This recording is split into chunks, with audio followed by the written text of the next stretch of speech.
the feud between the governor and his mentor.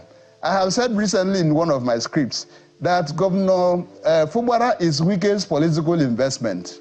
And I went ahead to define what I meant. That from civil servant to candidate of the party and delivering him in 23 local governments out of 23, the first in our history. All of these were Wike's ability to maneuver. And he pulled through. And now the governor is saying, the former governor has said, I'm not asking you for anything. I'm only saying that you are destroying the structure that even produced you. And if you're a politician, I am one, no politician will allow his structure to be dismantled. Nobody will do that. Political investment? No, that's absurd. Wike is simply a failed godfather who lost the battle to his godson. And saying he delivered Fubara in 23 local government areas of River State, no, that's simply rigging. He successfully rigged the election in 23 local government areas. You see, these people try to normalize the absurd. They try to normalize rigging. All that is wrong in our society, they try to normalize it as if they are correct. That's why they have the audacity to continue talking in public. In fact, this man is even shameless. He doesn't know where he belongs. He's in APC and he's defending Wike that is in PDP. This same man welcomed the defecting PDP lawmakers in a rally he organized to inform the public. Our assembly members that have defected to us, 27 of them, they are free to meet anywhere as far as the maize, which is the symbol of authority, is present. Today, the same lawmakers, after losing their privileges, they've lost all salaries, all allowances. They are now claiming that they never defected, and the same Tony Okocha is still defending them. Neither Martins Amegule, the Speaker of Rivers State House of Assembly, nor any member of the Assembly, the 25, neither of them is a card-carrying member of the All Progressives Congress.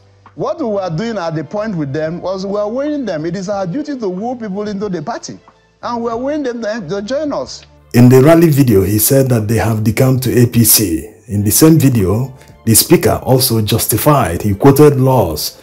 Today, Tony Okocha is saying that they didn't decamp, that they are not card-carrying members, that they were only wooing them to join the APC. Which one is it? If not that the courts are compromised and corrupt, the evidence is littered on social media. They don't need to be employing technicalities to decide whether they've decamped or not. They announced that they decamped. Let's even assume that they didn't decamp truly. Is it the job of the APC chairman to be defending PDP lawmakers? So he's defending PDP lawmakers. Is that the logic? Because he's still the acting chairman of APC in River State. So these people need to make it make sense. When they are talking from both sides of their mouth, you don't know which one to believe. They are just talking about their interest. Imagine saying that someone is a political investment. There's nothing wrong in having a political structure that a politician maintains. The person might be interested in contesting an election in the future, so he continues to maintain this structure of loyal people who will be ready to campaign for him whenever he calls on them or whenever the opportunity arises. But to say that a governor is a political investment is very absurd. This can only happen in a country like Nigeria, where dubious and selfish people have captured the entire system. Even the courts are in support. They use them to maneuver the political system. Simple party issues that should be solved, the courts get involved and they will be prolonging all the issues. Some of them don't even have jurisdictions to hear some of the matters, but they still dabble into them and issue orders to the highest bidder. The whole place is just a mess. And these kind of people are not supposed to be in public service. They are not even supposed to head institutions like a political party. A political party is the vehicle to get to government and start governing. So if a political party head can reason this way, then there is no hope, because it means that everything is transactional to them. Governance is not even secondary, not to talk of being primary in their considerations. What they talk about is how much you are willing to give them, so that they will start rigging the election on your behalf and do anything to get you to office. And when you get to that office, you will not concentrate on governance because you already paid for it. You start recovering your investment. So it is time Nigerians challenge these people because they are trying to normalize criminalities. A few years ago, no politician would have said this in public. Yes, even in this Fourth Republic, during Obasanjo's time, no politician would have come on air on nationwide television to claim that a politician installed a governor as a political investment. Yes, they are gradually eroding our values before our very eyes, and if we don't fight back on time to correct all the narratives, they will continue making them the new norms. Look at the number 3 man in Nigeria today, someone that is supposed to speak with decorum, a Senate president, but he's here in public talking down on a fellow senator while the senator is sitting down in the same gathering. So a lot of people will say things. I saw one of the legislators on television talking about you and mentioning the fact that she was not carried along. Well, she's a member of the Senate. Once the decision is taken, she is bound by the decision. So please ignore every distraction and then be rest assured that no matter what you do, not everybody will praise you. There are no words to describe what Akpabio said here. How can two grown men, Akpabio and Wike, be ganging up against Senator Ireti? What did she do? She didn't commit any crime. Her only crime is the fact that she won the election in Abuja. She's the elected senator in Abuja. They don't like it. They want to do anything to remove her. Even before the 2027 elections, they've been campaigning hard against the lady. Are they misogynists? Or are they just in a cult that they call political party? The fact that the senator representing FCT is not from APC, they are so worried about it, they can't live without bashing her and trying to excommunicate her from happenings in her own constituency. This is abuse of power. That's why Akpabio always shuts down opposition senators on the Senate floor.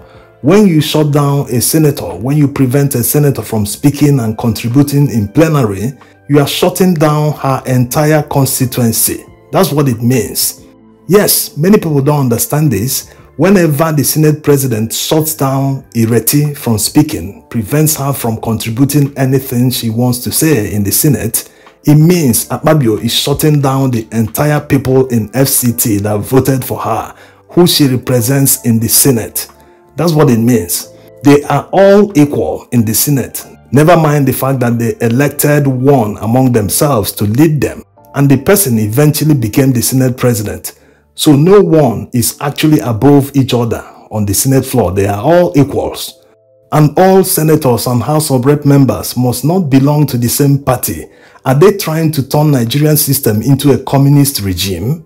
Akpabio is a serious downgrade to the Senate. When you remember the likes of Kenun Namani, Saraki, and even Lawan that he replaced. Yes, we all know what Lawan did, but at least he's still better, far better than Akpabio will ever be. And these are the implications of having dubious people in office. Remember, this man didn't contest the primaries. Yes, the Supreme Court did abracadabra in their usual manner to fix him back in the Senate when he did not contest the senatorial primaries in Akwa Ibom State. So it's no wonder all the impunity, they behave as they like, there's no consequence, Nigerians will never do anything, they will never take offense, and they will do more tomorrow because it's like a motivation.